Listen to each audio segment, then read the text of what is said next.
Stephanie, hi, hello. Welcome to the Female Startup Club podcast. Hey, thanks so much for having me. I'm so excited to be here and learn all about your brand. I always get you to start by introducing yourself and telling us a little bit about who you are and what your business actually is for those who don't know. Great. Well, hi, everyone. I'm Stephanie Morimoto. I'm the owner and CEO of Asutra. So at Asutra, our mission is what we call active self-care. We want to help you take care of yourself on purpose so you can take on anything. And we offer over 50 wellness products, from natural solutions for pain relief and sleep support to bath, body, and skincare to help you do just that. Sounds heavenly. Love it. Where does your entrepreneurial story actually begin? Where did you get the idea for the brand? Let's go back to that time of your life. Yeah, well, I'll share a couple of moments in my life. I would say my entrepreneurial spirit started in childhood. I learned from my grandparents. So my grandfather on my dad's side and my grandmother on my mom's side. My grandfather worked his way through college and medical school and ended up becoming an eye doctor in a town called Joliet, about an hour outside of Chicago. So he really took a chance, because at the time, Joliet was just cornfields, a lot of farms, but it has become a pretty sizable town of about 100,000 people. And he built his ophthalmology practice from scratch there. And he was such a role model for me. He was truly a hero. It was great to see him build a practice where he could be successful, but also help people in the community. He would often go to the local prison, for example, and provide healthcare for inmates who wouldn't otherwise have access to that kind of care. And he created jobs for people in a town where they were hard to come by. So he was definitely a model for me. And then my grandmother on my mom's side had to flee her home country of Indonesia, move to Los Angeles, California, and start all over again. And the one skill she had was sewing. So she started as a seamstress, and then she worked her way up to build a pattern making business, working with some really large fashion brands, including like Donna Karan. And so it was really cool to see her do that. And she, again, built that from the ground up and lived a life where she ran her business, but also lived with real joy and love for her family and everybody in her life. So really great examples, two totally different types of businesses. And because I really admired my grandparents so much, I wanted to be just like them. So I would say that's really like the driving motivation for my entrepreneurship. In terms of Asutra, I actually bought the business from the founders. I did not start it. And so the business was founded in 2015 by two brothers in their garage, like many startups are. And I was a customer. I was using the products. So our original product line at Asutra is a line of organic yoga mat cleaning sprays. And I'm big into yoga, fitness, and wellness. And I found the cleaning spray online on Amazon, gave it a shot, really loved it. It has these essential oil blends, a Castile soap base, so it's super clean, great for your mat. And then I realized there were other products from the brand, like a menthol pain cream and body scrub. So I tried those products and loved them too. And then honestly, through serendipity, I met a small business lawyer who helps people buy and sell businesses. And he said, I just got this memo that a wellness products company is for sale. Would you be interested in taking a look at it? And I said, sure. And then I got the details on the brand and I said, oh my gosh, I have this stuff in my house right now. Like this pain cream's in my medicine cabinet and the yoga mat cleaner is next to my yoga mat. So when I met the two brothers who founded it, they're serial entrepreneurs. They had started, sold, failed at a number of businesses, and they were already dreaming up their next business, which is why they wanted to sell Asutra. So they were obviously really excited to sell to somebody who'd been a passionate customer. And when I did the due diligence, I was really pumped about the great catalog of high quality products, the rave reviews from thousands and thousands of people, but also, frankly, the opportunity to take things to the next level. When I was using Asutra, it wasn't really a brand, it was a set of products. And so I saw the opportunity to create a real brand around Asutra and reach a wider audience. Oh my gosh, so many cool things, so many questions that I have. First of all, your grandparents. Wow, what an inspiration to have those two people in your life and put you on this pathway of entrepreneurship. That's so cool. I want to dig a little deeper into you buying a small business and how that works. So specifically, are you able to share where the brand was in terms of revenue and what the asking price was it, to be bought for, and like what they were looking for, kind of thing?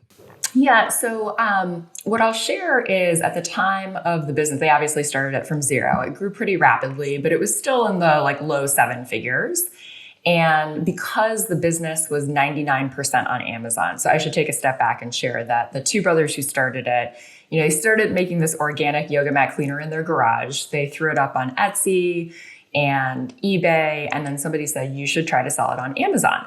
So they did, and it was at a time where Amazon was growing so rapidly back in 2015. So between the growth of Amazon itself plus a unique product, it grew pretty significantly in a fairly short amount of time on Amazon. So then the two brothers really focused on optimizing Asutra for Amazon specifically. So they grew it to, a good sizable business, but 99% on Amazon. And so the thing I'll share is that today, quote unquote, Amazon businesses, so brands that sell primarily on Amazon, have become hotter commodities. But at the time, being so focused on Amazon was actually somewhat of a liability because the revenue streams were not diversified. So we basically were able to buy it for 1 times revenue.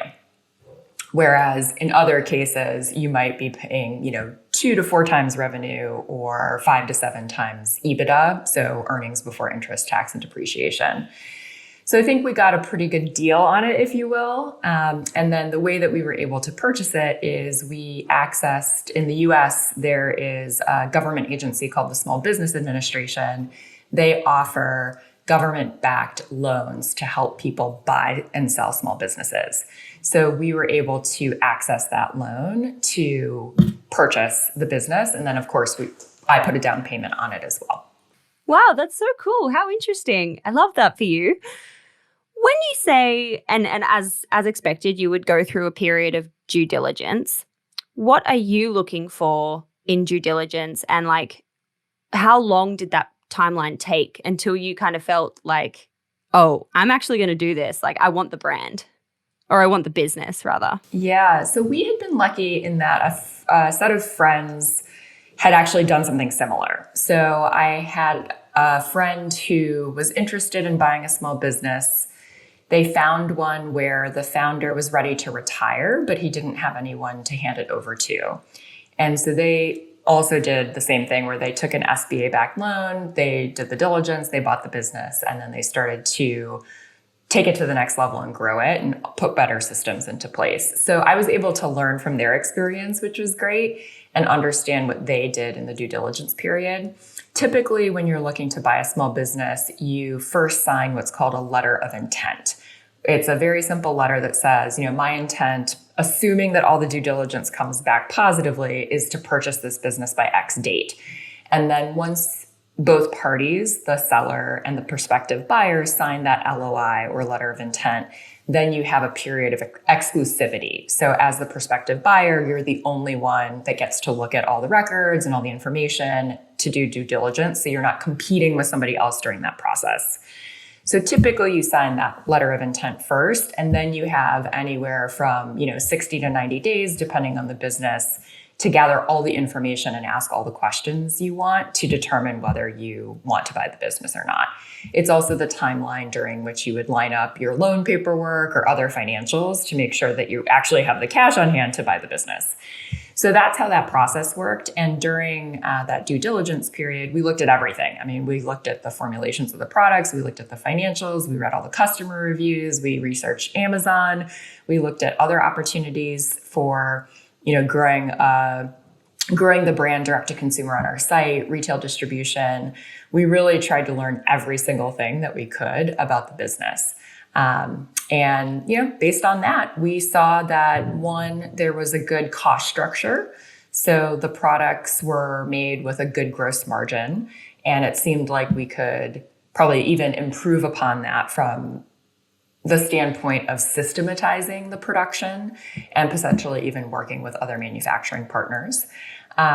two, as I mentioned before, it was all on Amazon. And at the time, when we looked at what the products were on offer, we thought, gosh, we could probably rebrand this and actually grow our own community off of Amazon, on social, on our site. And then finally, there was at the time, self-care wasn't as much of a buzzword, 6 years ago or 5 years ago. But we really saw an opportunity to probably be a source and a go-to for self-care that could resonate in retail long-term. And so based on all of those things and based on the strong customer base that already existed on Amazon, we thought this was the right risk to take. Wow, that's incredible. How cool. So the day that you get the keys to the castle, everything is yours. What actually happens when you're like, oh, okay, so now I own a warehouse, or not, maybe you don't own the warehouse, but there's a warehouse full of stuff that I now own. And what do I do now? Yeah, so the business had been founded by the two brothers in Texas. But as I mentioned before, I'm from Illinois and we live in Chicago. And it was really important for me to build the business in Chicago so that I could create good jobs for people who need them here in my hometown and contribute to the economy here. So we got the keys to the castle, figuratively speaking, because we did not take over the facility or the warehouse in Texas. We actually stood it up from scratch in Chicago.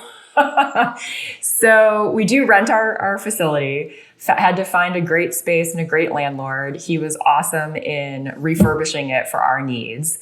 And then we did everything from the ground up. I mean, I made many trips to Home Depot to get shelves and tables and different types of equipment.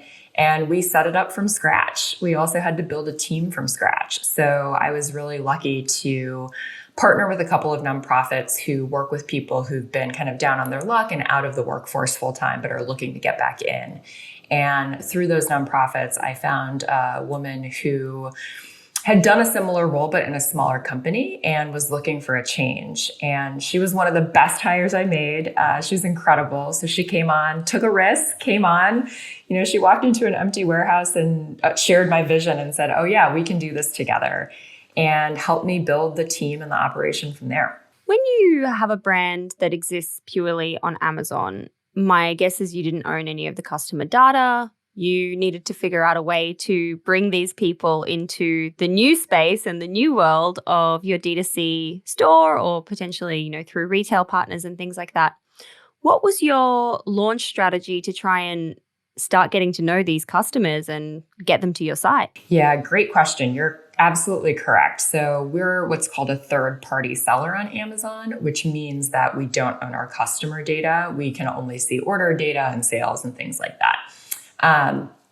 For us, the first step was really to define the brand. So like I mentioned before, there was this really great catalog of products and passionate users who'd written amazing reviews, but there wasn't a real brand that hung together. So the first step we took is we invested in deep market research. We worked with an agency that partnered with emerging brands like ours, and they helped us do hundreds and hundreds of interviews with people who would be in our target demographic to understand what did they want from a brand like Asutra. And what was cool is we were actually able to find people who were users of the product already, as well as people who weren't, but kind of fit the profile we were targeting. And what came out of that research was that people really loved the idea of a go-to brand they could trust to curate the right ingredients and formulations to help them with their self-care. And the even more important point was that they were folks who were working moms or students with side hustle businesses. I mean, people who were just doing all these different things in their lives, and they understood the importance of setting aside time to take care of themselves well so they could be their best in their day-to-day life. They were really intentional about it, and they resonated with that message of active self-care, taking care of yourself on purpose. So we thought, okay, that's our hook. That's the story we really want to tell, both in terms of our products and how they help you, right? This isn't about escaping your stresses. This is about leaning into your self-care and leaning into your life. And then we also wanted to make sure that we could provide the types of content to help folks with those routines. that they could incorporate into their lives to take care of themselves well. So that was step one. We then used that brand positioning to completely overhaul the look and feel of the brand. So we redid the logo, the packaging, the color palette, and we built a new website that felt energetic and joyful and, that would really attract people. And we relaunched. So I purchased Asutra in 2018. We did all of that market research work while continuing to sell on Amazon. And then we relaunched the brand in 2019. And in terms of attracting people, one, I think we obviously invested in, digital advertising and that sort of thing. So Google, we established a social media presence. We had an email list that we inherited that we, really tried to engage and clean and see how many of these people are truly engaged. And of course, we emailed those folks. And we also reached out to family and friends and said, hey, we're relaunching our brand. We're relaunching our site. We'd love for you to come check it out and support. And we had a really amazing first month when we launched the site. It was really cool to see the energy of people who had been part of the Asutra family or part of my network come check it out, buy, support. And then that really started the momentum rolling. Wow, that must have been an exciting first month, I'm sure. Yes, I was checking our sales daily on Shopify or hourly even. Oh my gosh, having the little notification on your phone where it's like ding, ding, ding. I love that sound. Do you think that when you relaunched the brand on Amazon, that then inspired people to come and check out your website to be like, oh, this is changing. Something's going on here. Yeah, I do think it did because one of the things we really pride ourselves on is really great customer service. So we often get people actually emailing us directly to our customer service line saying, I found you on Amazon and then I didn't realize you had all these other products and I found your website and, I'm checking you out and I just wanted to let you know. So we've had those kinds of inbound communications that tell us, okay, there is probably a chunk of people who are on Amazon that got curious when they saw the new packaging. We also obviously put, our website and our social handle and things like that on the new packaging. So they knew where to find us outside of Amazon. So I think there is definitely some of that. I will also share, I think it's important as entrepreneurs to share the places we failed. I think one thing we didn't really realize is I was so focused on getting this new brand and this new energy out there that I didn't quite realize how many people on Amazon didn't necessarily know the brand of Asutra, but instead recognized the packaging, right? Or recognize the product name, and their loyalty was perhaps more to the product name than to the brand. So I do think we lost a chunk of customers on Amazon who literally just couldn't find us anymore because they remembered what the packaging looked like, not what the brand name was. And I didn't, we sort of learned that lesson by doing it and then realizing, oh, we got some people coming to our site and coming directly, but we also probably lost some people who didn't realize that it was a packaging change, not a completely new product or set of products. In hindsight, how would you get around that challenge? Yeah, I thought about that a lot.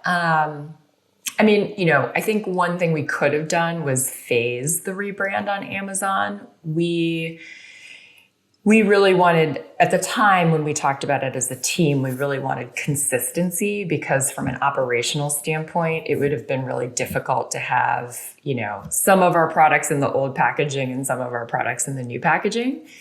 And for people who did come to our site, we didn't want them to see one thing on Amazon and then come to our site and be like, wait, this is totally different. I'm confused.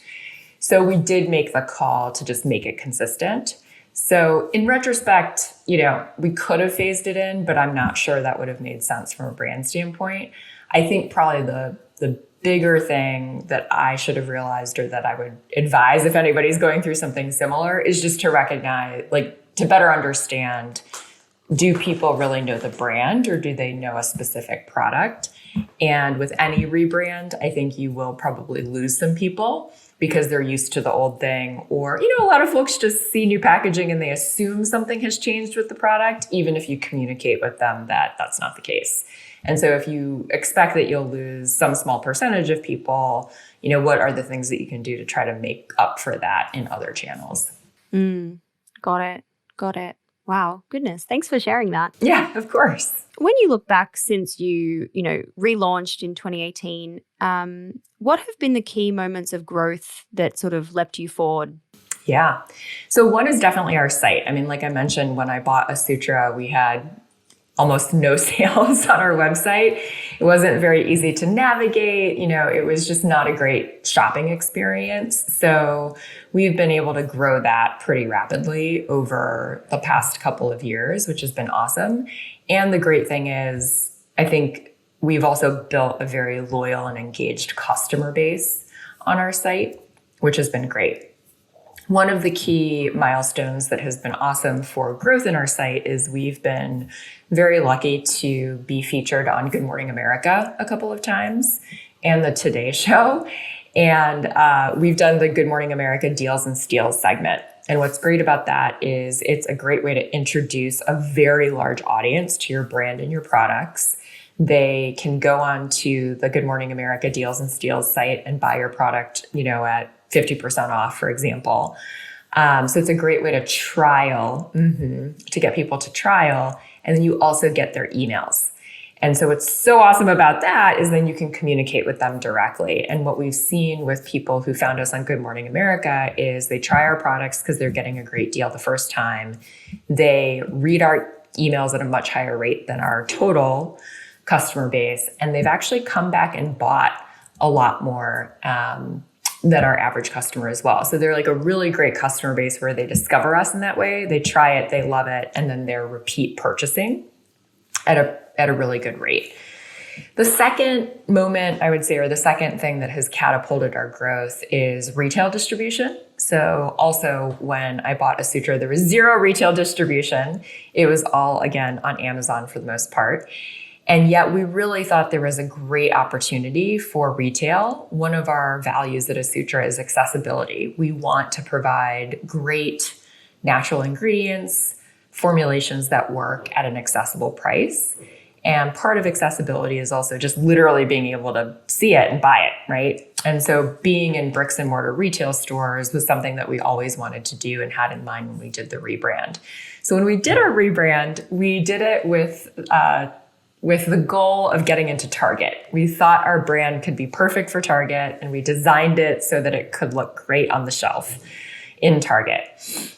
It took us 2 years, which many people say, you're impatient. 2 years is not that long.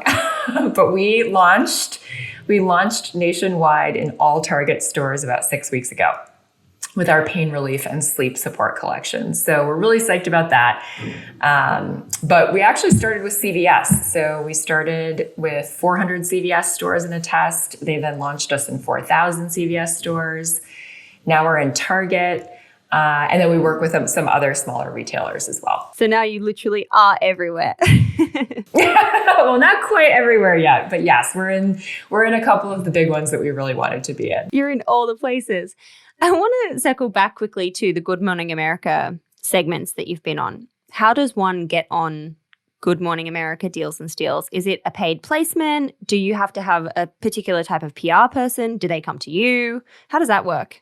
Yeah, so we've been really fortunate at Asutra. A lot of things have come to us. Like CVS came to us, and actually Good Morning America came to us as well. So I'll back up for a second. We do have a PR agency who's amazing.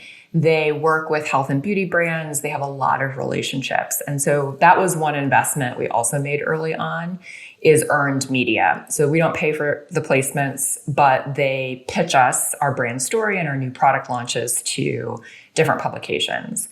They had done a great job of getting us a lot of great coverage, especially with new product launches in everything from People Magazine and InStyle to, Mind Body Green, which is a wellness website, and Bustle. And I think because of all that coverage, and then because, people can scrape the data on Amazon, they saw we had a lot of reviews, which translates probably into a lot of sales on Amazon. we got outreach from the team that does Good Morning America's Deals and Steals. So there's a woman named Tori Johnson who hosts those deals on the show, and she has a team that scouts for brands that they think could be great for the segment.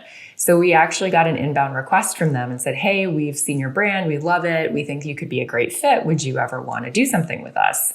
So we actually started on The View, which has a slightly smaller audience. So it was a great test run for us, if you will. And it actually did like incredibly well. And then they also do both The View and the Good Morning America segments. So based on how The View went, we then talked to them about doing Good Morning America, and that worked really well. Oh my gosh, that must have been such an exciting moment, seeing that email pop into your inbox. What? I want to talk about another really exciting moment in your history of the brand over the last couple of years. Venus Williams joining your company as a partner in the business and as chief brand officer. Is that right? Yes, correct. How did that come about and what is she like? Okay, you and your listeners are going to think I'm just so crazy because that was also a cold email. So I know. It's like you're hitting on all of the highlights. So, as I'm sure a lot of your listeners can relate to, when I first bought the brand, I was doing everything. I mean, I was sometimes assembling our sleep mask sets. I was checking our customer service emails. I was, doing everything dated. I was running to the post office to ship customer orders while I was also doing our budget and our strategy and our brand. So one day I check our customer service inbox. I mean, it's literally support@asutra.com. And I see this email from a guy named Joe. Joe's signature says that he works at IMG WME, which is the largest sports and fashion talent agency in the world. And I thought, is this a sales thing? I can't tell. But I looked him up and we had a couple mutual connections. And I actually talked to my husband about it. I said, I got this email from this guy, Joe. Do you think I should do the call? And he's like, IMG is the biggest talent agency in the world. Just take the call. Who knows? So I took the call and he's asking me all about Asutra, and I'm sharing with him our mission of active self-care, that we're women owned, that we're creating good jobs for people in Chicago, and that we're all about these natural products to help people be their best at accessible prices. And he says, this is so inspiring. I really love what you're all about.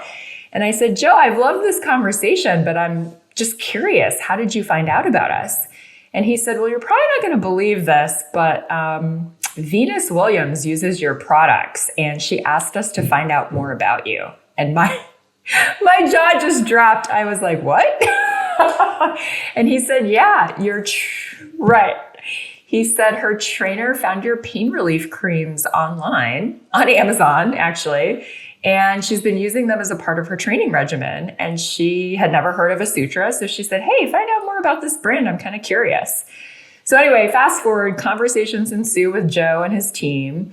And it turns out Venus was interested in getting involved. So she took an in-person meeting with us. We sat down with her for over an hour right before the US Open, which apparently she never does. We walked her through a presentation about where the brand was and where we wanted to take it. And she said, I don't get involved with a lot of brands, but I love what you stand for. I have to live active self-care every day of my life to stay at the top of my game.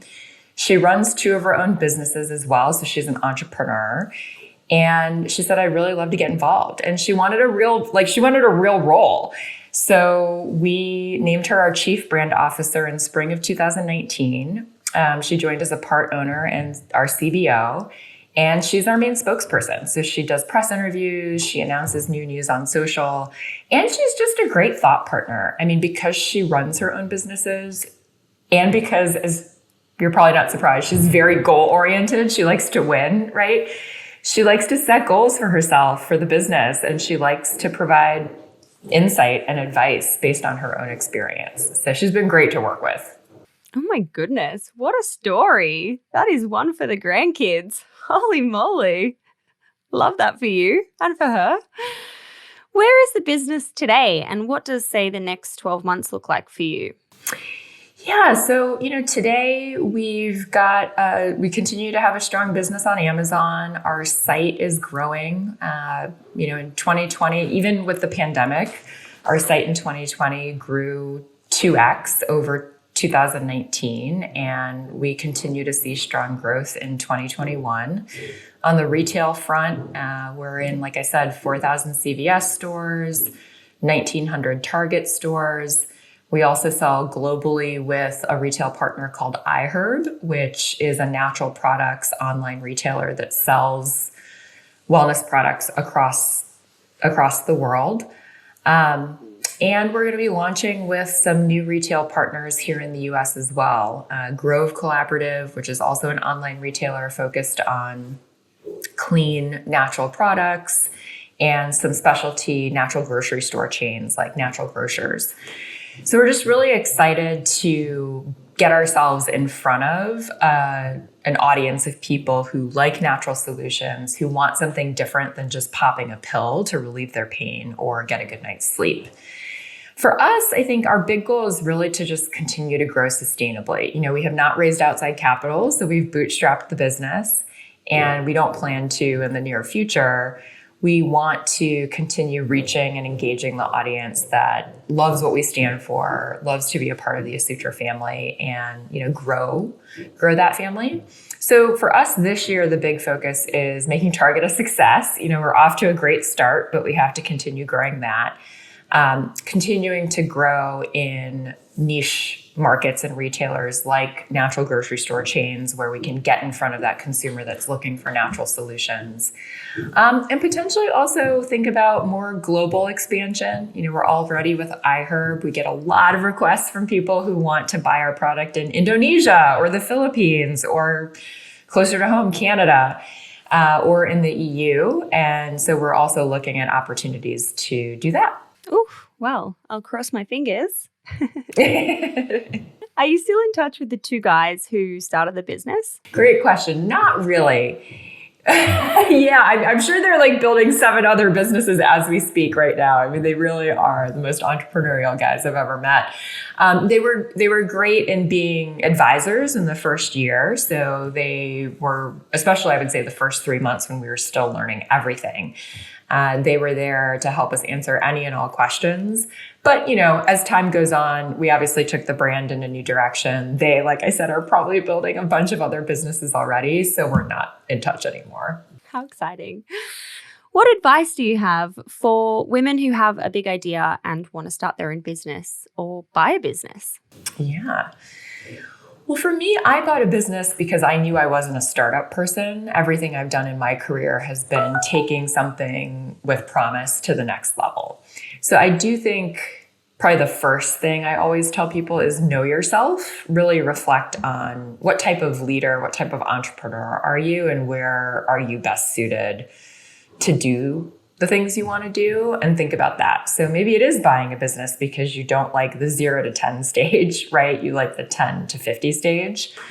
Or maybe that is the phase you love. Like you love taking a concept to reality, but then once it's going, like the brothers who sold me Asutra, you want to move on to the next thing. So I think really knowing yourself and understanding what stage of business you want is key. The other thing, I mean, this is sort of common sense, but I've heard this advice a lot, and I think really doing it can be harder than you think. Make sure there really is market fit, right? How big is the market for the thing that you're offering? What do they really need? And are you offering something that really meets that need?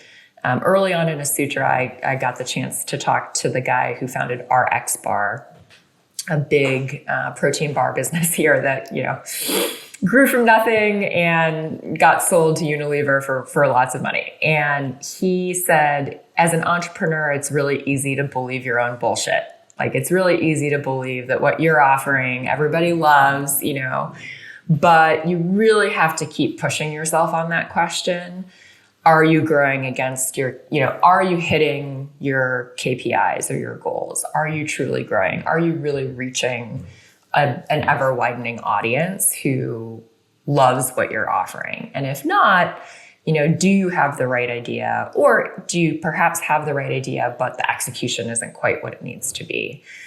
So I think those are probably the two biggest things I would focus on. Again, know yourself, and then really make sure there's that market fit. Yeah, that's so true. Love that. Great advice.